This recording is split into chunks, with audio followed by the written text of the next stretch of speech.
এবু সুদ এফেন্দি, এটা আমার আদেশ।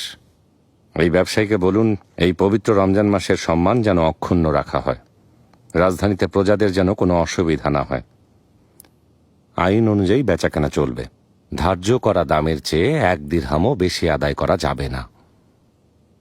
বিশেষ করে মাংস এবং রুটির দামের ব্যাপারে সাবধান থাকতে হবে। কাজী হিসেবে তদারকি করুন।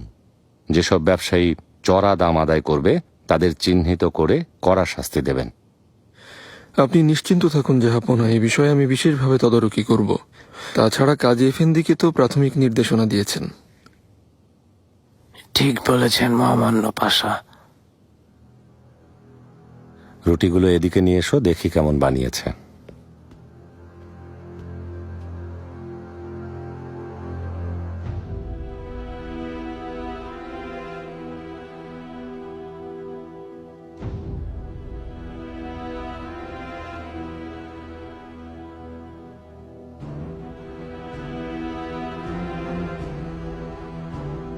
ভালো।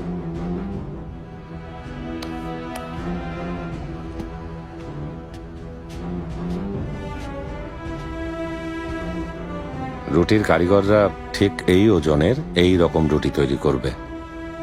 গমের আটার সাথে ভুট্টা বা জবের আটা মেশানো একদম নিষেধ। আর সংকট এড়ানোর জন্য কমপক্ষে 1 মাসের আটা মজুদ রাখতে হবে। আপনার আদেশ শিরোধার্য জাহাপনা। এবু সুদ এফেন্দি, বাবুর্চিদের, বিশেষ করে যারা কাবাব তৈরি করে আর খাবার বিক্রেতাদের জানিয়ে দিন প্রতিদিন খাবারের মান পর্যবেক্ষণ করা হবে।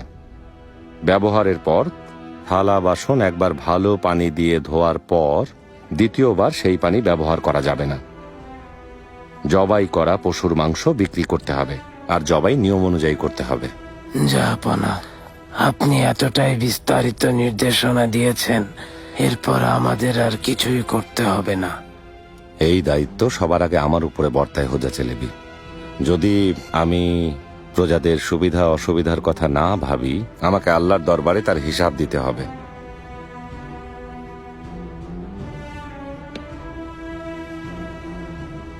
আপনারা সবাই রমজানের পবিত্রতা বজায় রাখার উদ্দেশ্য নিয়ে যার যার দায়িত্ব যথাসাধ্য পালন করে যাবেন। জাহাপনা, আপনার আদেশ অনুযায়ী এখনই ফরমান জারি করছি যেন কাল থেকে সবাই নিয়ম মতো কাজ করে। আচ্ছা।